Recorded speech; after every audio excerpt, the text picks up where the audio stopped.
Santo somente é o Senhor,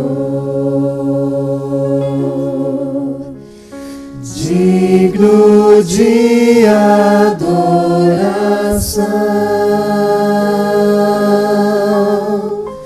Deus que é fiel, Deus de paz e perdão. Santo somente é o Senhor. Santo, Santo, Santo somente é o Senhor.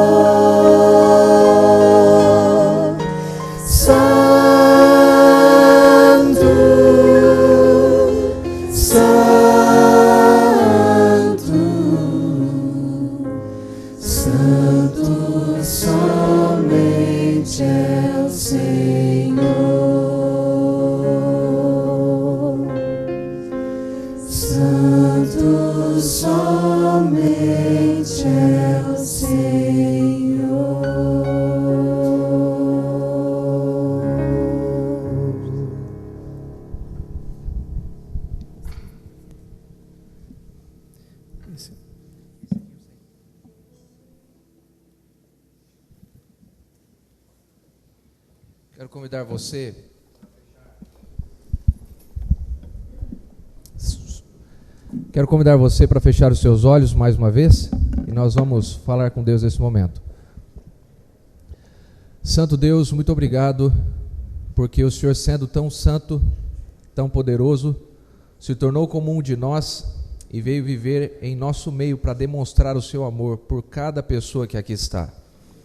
Nesta hora eu te imploro, fale a cada um de nós de maneira individual, Pai, que todos nós possamos sair daqui nesta manhã tendo a certeza que ouvimos a Tua voz. Cada um aqui tem uma realidade diferente, cada um aqui tem uma necessidade diferente, mas nós contamos com o poder do Espírito Santo para que todos saiam saciados pela Tua palavra. Por isso, fale a nós, eu te peço em nome de Jesus. Amém. Bom dia, é um prazer muito grande estar com você nessa manhã e juntos nós podermos repartir a palavra de Deus. Eu estou fazendo esse final de semana com o tema geral de cristianismo radical. E por que cristianismo radical? Quando nós pensamos, pelo menos eu, quando penso na palavra radical a gente entende que é atitudes extremas ou fundamentado com bases sólidas em cima de suas crenças. Não sei se vocês têm acompanhado pelas notícias, imagino que sim. Lá naquela região do Oriente Médio já foram decapitadas 3 pessoas. Um grupo religioso, político, fazendo uso da sua fé, se acham no direito de tirar a vida das outras pessoas. Tomando como base o radicalismo deles, eu começo a questionar por que nós, como cristãos, não exercemos uma fé radical? Por que a nossa manifestação não é cortar pescoço, mas é vencer através do amor? Ontem eu falei um pouco sobre isso lá com os jovens. Nós vivemos no Brasil e o Brasil, o nosso país, é o maior país do mundo em quantidade de cristãos. Verdade ou mentira? Me ajudem? Verdade? Agora, também é o país com o maior índice de corrupção no mundo. O Brasil é tão maravilhoso, tem tanto cristão, que lá fora nós somos conhecidos como índios pelo carnaval e pelo futebol. A pergunta que fica é, que tipo de cristianismo o mundo brasileiro, nós temos demonstrado? Será que o nosso cristianismo tem raízes? Será que nós temos manifestado a nossa fé de maneira tal que as pessoas identifiquem em nós aquilo que nós pregamos através da palavra de Deus? É um pouco sobre isso que quero falar nessa manhã, mas focado agora no compromisso radical ou numa fé radical. Malcolm Forbes disse certa vez que diamantes nada mais são que pedaços de carvão que fizeram seu trabalho com competência. Eu achei interessante, diamantes nada mais são do que pedaços de carvão que fizeram seu trabalho com competência. Mas que trabalho o diamante faz? Ou melhor, o carvão faz? Interessante que o diamante ele se forma através em altas pressões. O carbono é formado, cristalizado e se torna em diamante. Existe a pressão que incide sobre ele, é equivalente a 50 atmosferas, 50 mil atmosferas. E ele acontece em um processo de calor de 1.650 graus Celsius. É assim que se forma o diamante. Um dos minerais mais valiosos e uma das pedras aí de alta resistência. A pergunta que eu faço nesta manhã é sobre isso que nós iremos trabalhar agora, é como ter uma fé tão robusta e forte como o diamante. O interessante é que o diamante ele não resiste à pressão, ele suporta a pressão. O diamante ele não foge da pressão, ele se submete a ela e é moldado por ela. Abra sua Bíblia lá em Gênesis capítulo 22. Gênesis capítulo 22.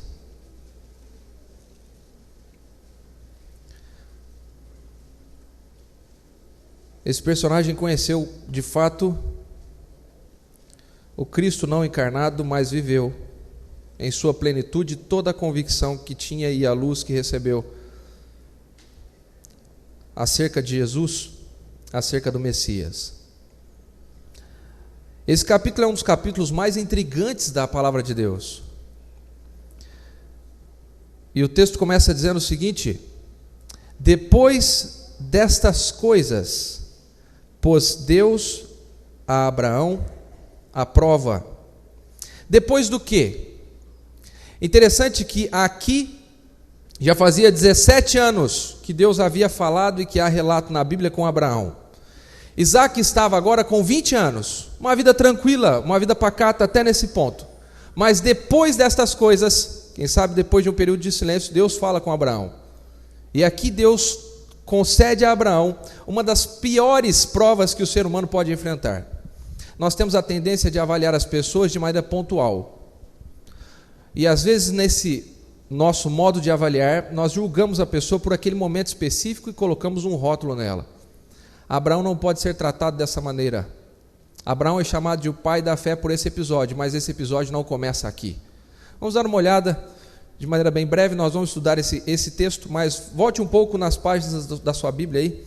Vamos passar um pouco pela trajetória de Abraão até chegarmos nesse momento que é o ápice, o clímax da história dele.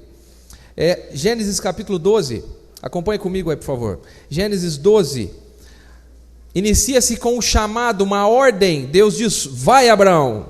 Vai para onde? Vai para uma terra que eu vou te mostrar.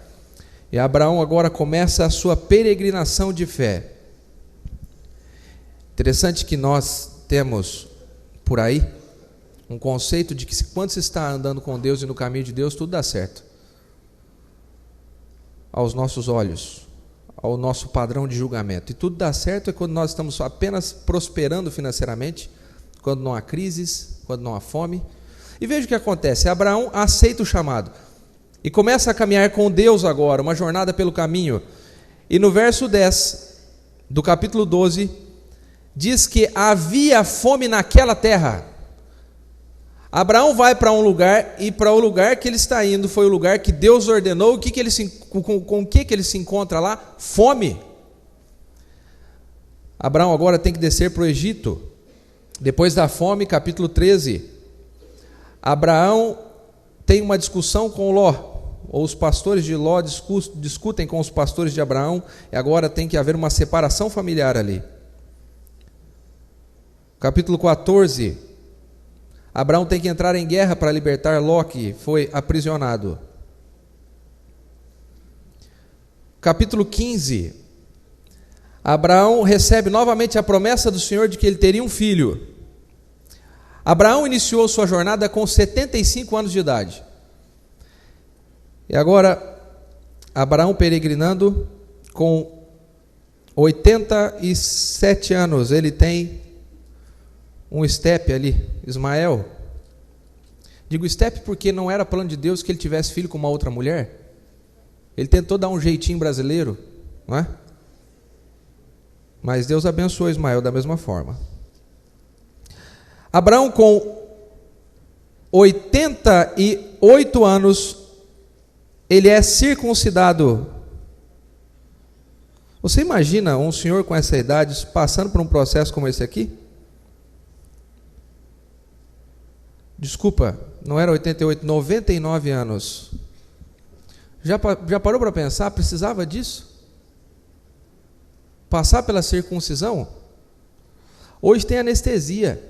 Naquele período eram 3 dias de dor intensa. Abraão passou por isso. Circuncisão.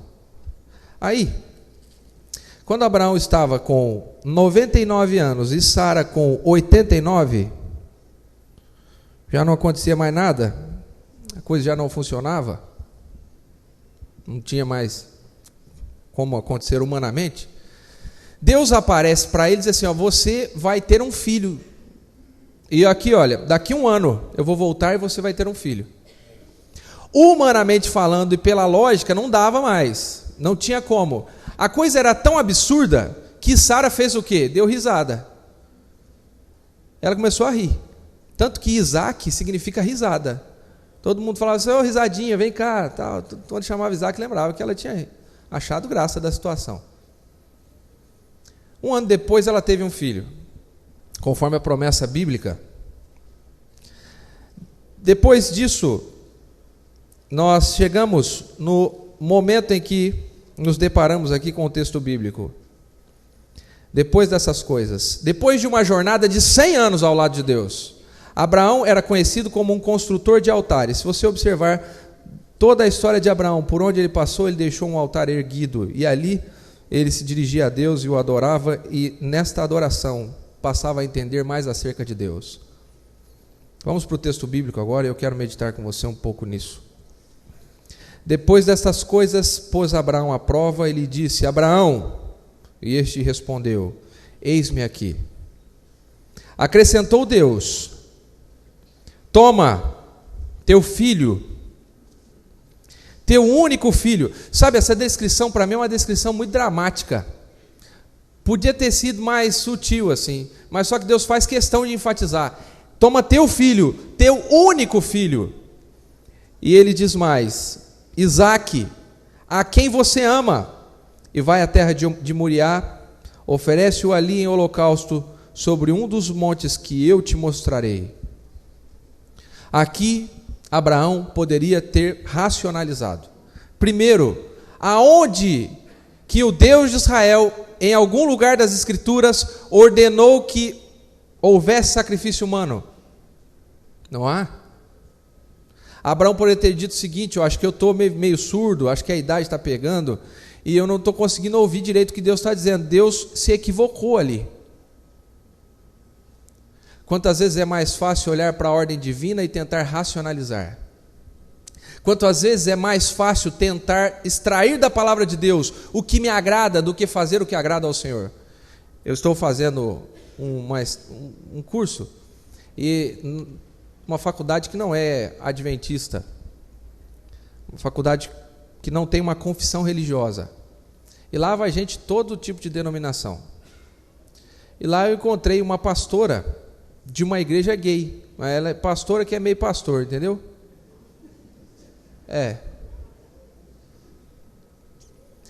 E eles usam a mesma Bíblia que a gente.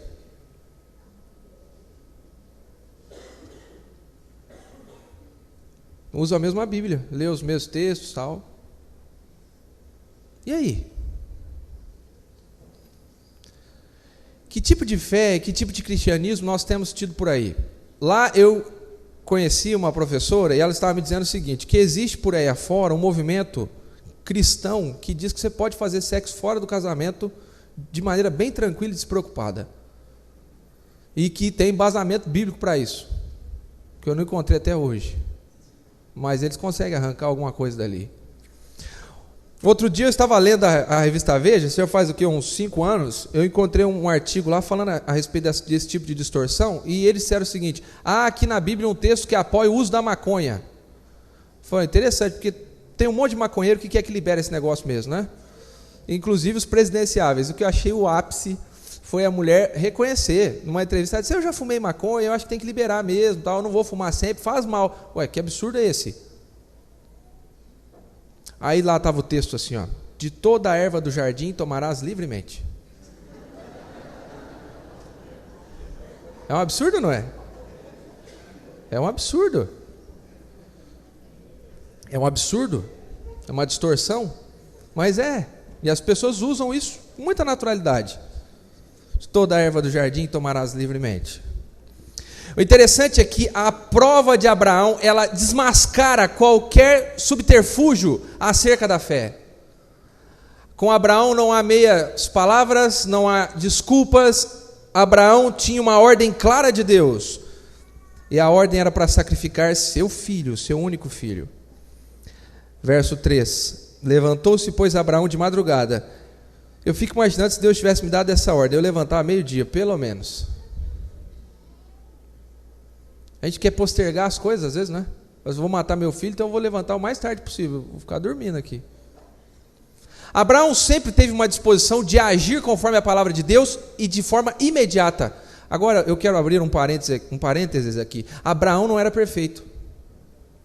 Isso me dá condições de olhar para Deus e entender que a jornada que Abraão trilhou também posso trilhar, e você também.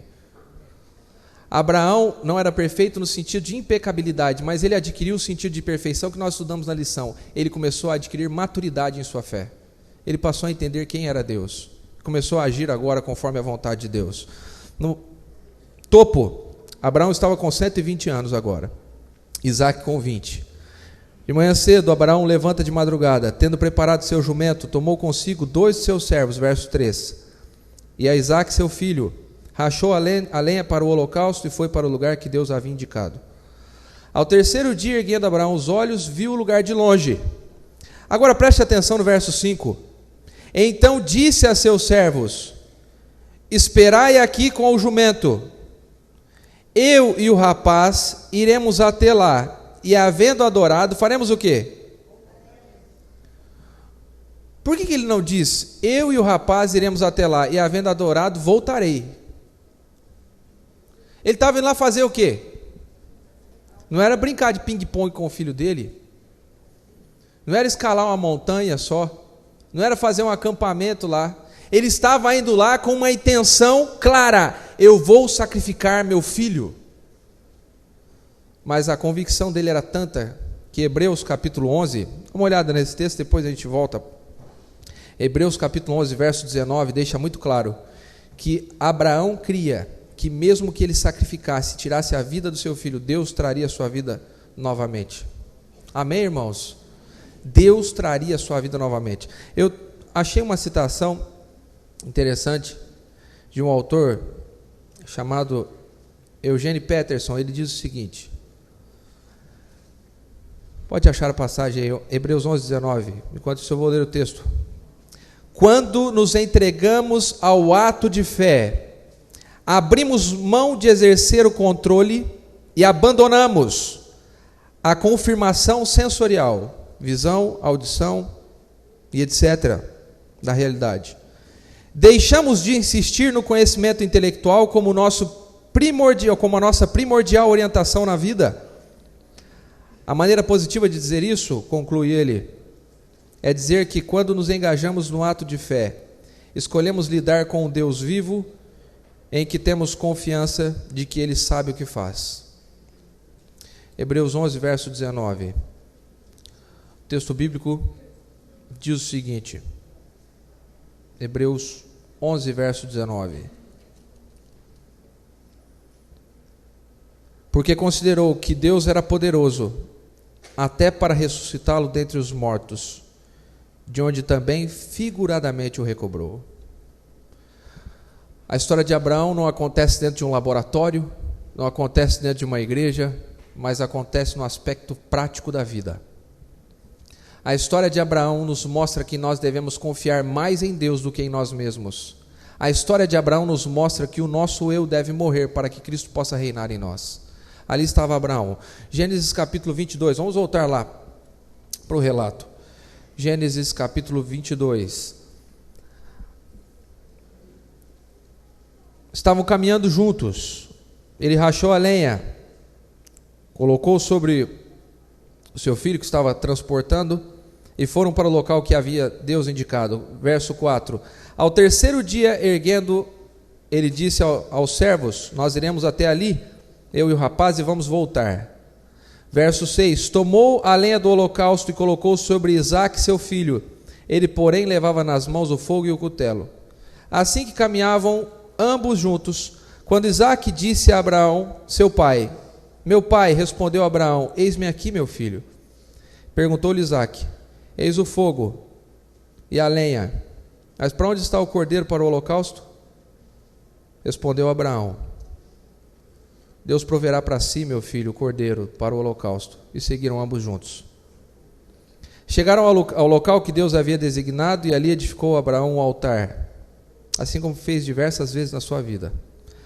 Sobre ele dispôs a lenha, só que desta vez sobre aquele altar ele não amarraria mais um cordeiro, mas amarrou Isaque, seu filho, e deitou-o no altar, em cima da lenha. Abraão colocou sobre o altar o que ele tinha de mais precioso. Abraão colocou sobre o altar aquilo que talvez pudesse ser um ídolo que o impediria de adorar a Deus plenamente. Eu acho muito cômico que algumas vezes nós, como adventistas, dizemos o seguinte: aquelas pessoas idólatras, achando que idolatria refere-se apenas a uma estátua, a um poste.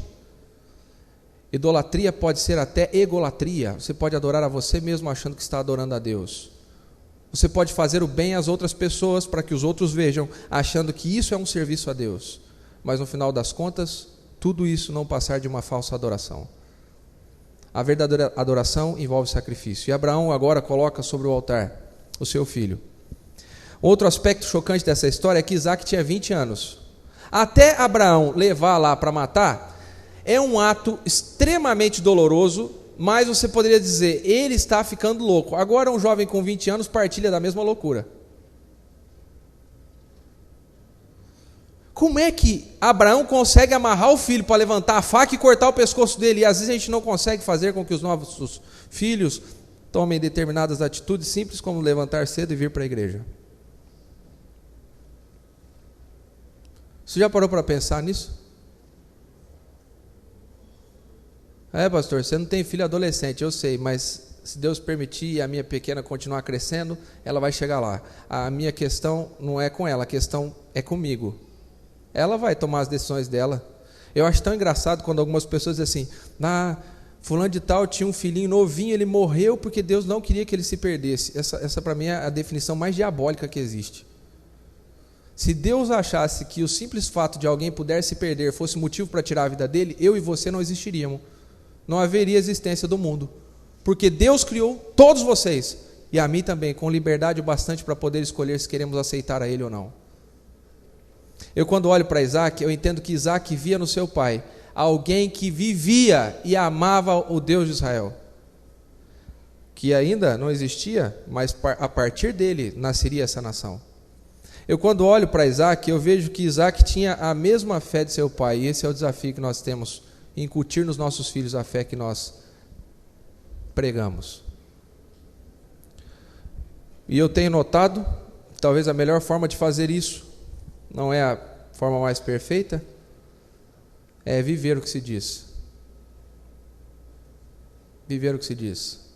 Outro dia eu li uma situação que era a seguinte: estou cansado de ouvir sermões, mostre-me um.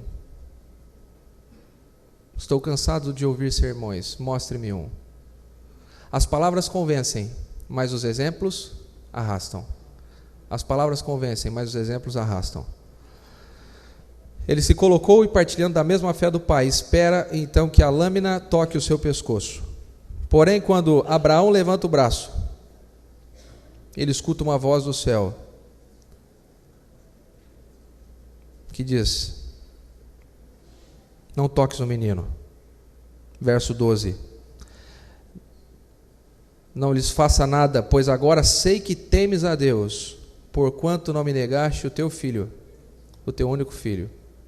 Tendo Abraão erguido os olhos, viu atrás de si um carneiro preso pelos chifres. Tomou Abraão o carneiro e o ofereceu ao lugar de seu filho. Abraão não ficou surpreso. Você não vê no relato nem um tom de surpresa de nenhum dos dois. Abraão podia ter feito: opa, um cordeiro, que beleza, vem cá, meu filho, vamos botar esse negócio pro chifre aqui, vamos fazer um sacrifício. Não. Abraão olhou para a situação de forma muito natural. E sabe por quê? Porque ele tinha plena convicção de que ele não está no controle da vida dele, mas Deus está no controle. E agora Abraão simplesmente, seguindo a providência divina, vai e cumpre a ordem de Deus. Você mandou não matar agora, está aqui o cordeiro, eu vou fazer o que o Senhor me pediu. Nesta manhã, eu gostaria de desafiar você, que veio nesta igreja, a entregar a sua vida nas mãos de Deus e permitir que Ele controle você. E isso não é um desafio fácil. Permitir que Deus decida por você. Permitir que Deus aponte o caminho e você ande por esse caminho. Mas pastor, aonde está o caminho? O caminho está aqui, ó. Está aqui. Não está numa fé mágica, pedra abençoada, caneta abençoada. Eu vou orar sobre você, vou soprar aqui, você vai sair daqui, maravilhoso. Não. Não é essa magia, não. Deus trabalha com você dia após dia através da palavra dele, e ele transforma você. Deus chama hoje uma geração que se levante fundamentado na palavra. Palavra essa que dia após dia está sendo mais desacreditada em todos os círculos. Palavra essa que precisa não ser apenas pregada, mas vivida. Eu gostaria de desafiar você a ter uma fé que vai além da sua razão, embora você exerça a razão ao tomar a decisão de ter esta fé. Eu gostaria de desafiar você a viver um cristianismo autêntico. Um cristianismo que envolve sacrifício. Ontem eu mostrei para o pessoal à noite, nós temos 50 países no mundo que são totalmente contrários ao Evangelho. Nós estávamos falando isso na lição hoje, né? É o Christian, filho dos nossos irmãos aqui, estará indo para o Oriente Médio. Aqui é legal ser cristão, porque aqui você ora para Deus aumentar a tua conta bancária, né? As discussões nossas de comissão é assim: nós vamos fazer reforma, vamos fazer um projeto para ajudar não sei o que lá. Eu fico imaginando como é que seria uma comissão no Oriente Médio, né? Gente, como é que vai ser? Quantas cabeças foram decapitadas essa semana? Nós vamos orar agora porque tem um irmão nosso que está lá em cativeiro. Vocês viram um pastor nosso que foi sequestrado agora na Síria? Está desaparecido. Eu fico pensando que talvez nós precisamos no Brasil que chegue para cá uns loucos desse lá da Al-Qaeda. Mas credo, pastor. É. Porque quando ele olhar para mim, aí não vai ser a hora de eu decidir se eu vou ser cristão ou não. Eu tenho que decidir hoje. Porque na hora que ele apontar para a minha cabeça, pode ser que eu resolva não ser mais, se eu não tenho convicção do que eu acredito. Nós vivemos hoje com um inimigo pior do que o inimigo físico que aponta metralhadoras. Nós vivemos com um inimigo tão sutil que é capaz de destruir nossas vidas e nós não temos nos apercebido disso.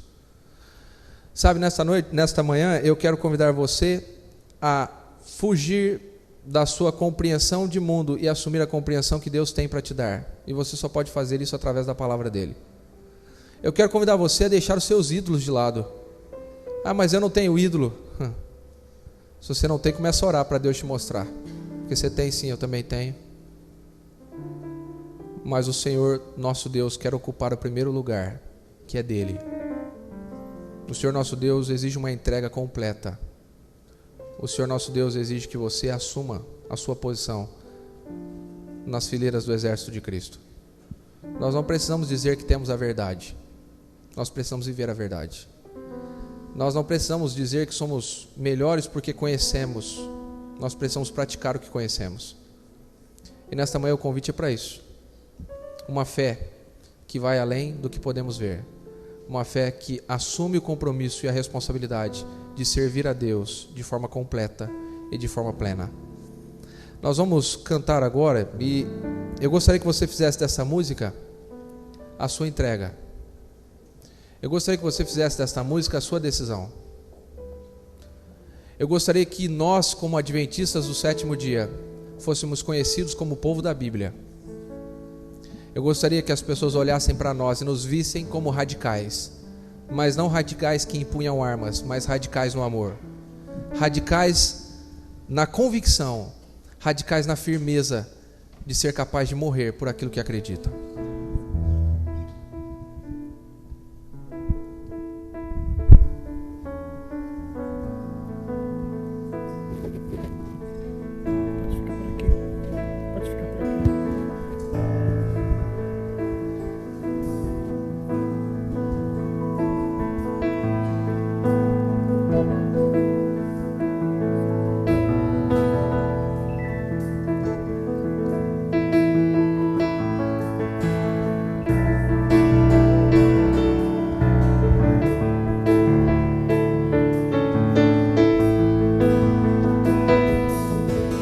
Hoje eu entrego todos meus temores, todas as doenças espirituais.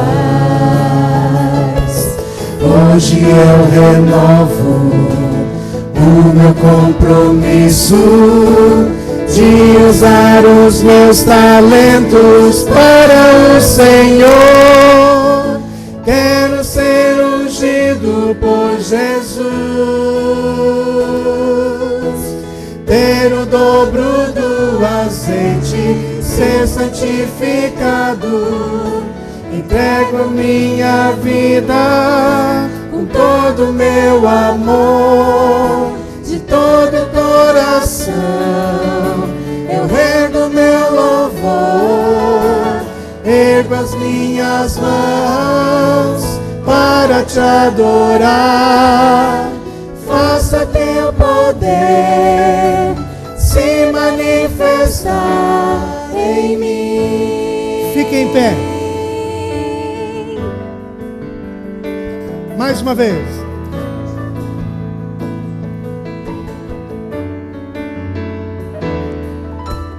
Hoje eu entrego todos meus temores, todas as doenças espirituais. Hoje eu renovo o meu compromisso De quê? de usar os meus talentos para o Senhor. Quero ser ungido por Jesus, ter o dobro do azeite, ser santificado. Entrego minha vida com todo o meu amor, de todo o coração. Eu rendo meu louvor, Bate sua mão. ergo as minhas mãos para te adorar. Faça teu poder se manifestar. Entrego minha vida com todo o meu amor, de todo o coração. Eu rendo meu louvor, ergo as minhas mãos para te adorar. Faça teu poder se manifestar em mim.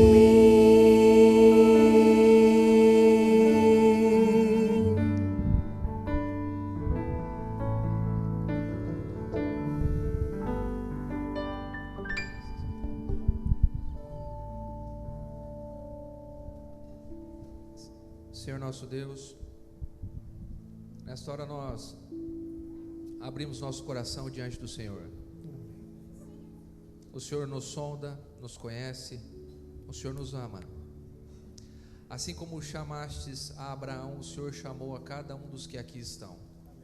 Nos chamou para uma jornada de fé, para uma jornada de convicção.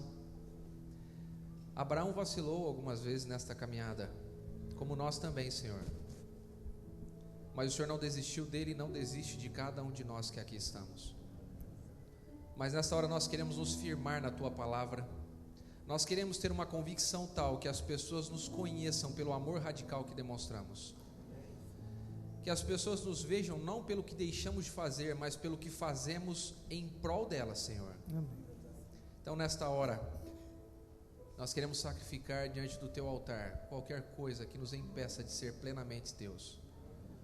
Aceita a vida de cada um dos Teus filhos que aqui veio Te adorar, e que possamos caminhar lado a lado contigo, até o dia quando voltares a esta terra e nos levar para viver com o Senhor por toda a eternidade.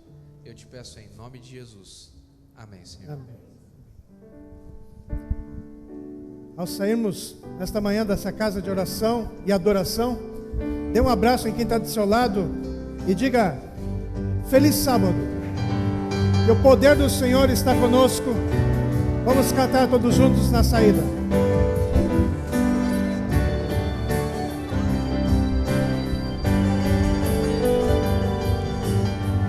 Queremos Te pedir, Senhor, Teu poder,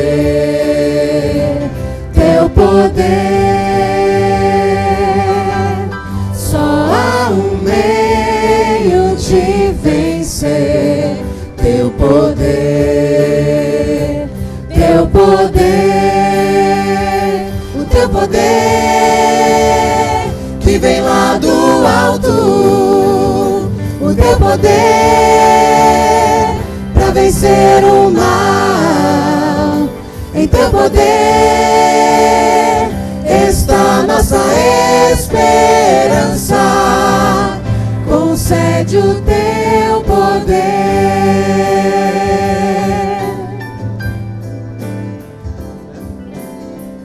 Estamos tão cansados, Pai. Dá poder, nos dá poder.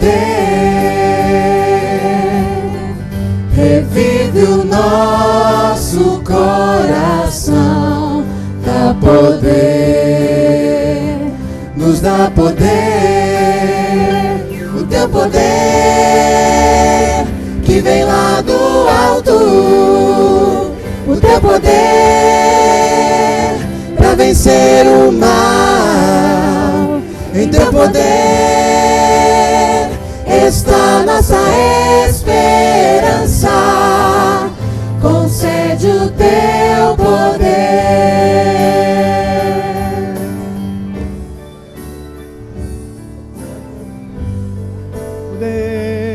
Poder que vem lá do alto. O Teu poder que vem lá do alto, o Teu poder para vencer o mal. Em Teu poder está nossa esperança. Concede o Teu poder. Concede o Teu poder.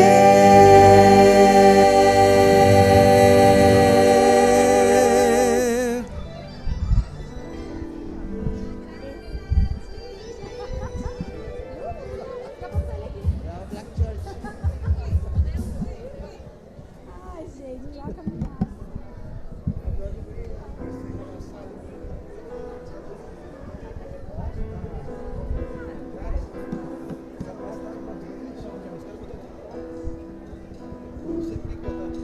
E aí, quando botaram pra lá, eu vou botar pra cá. Se eu fosse desenrosar isso aqui, já.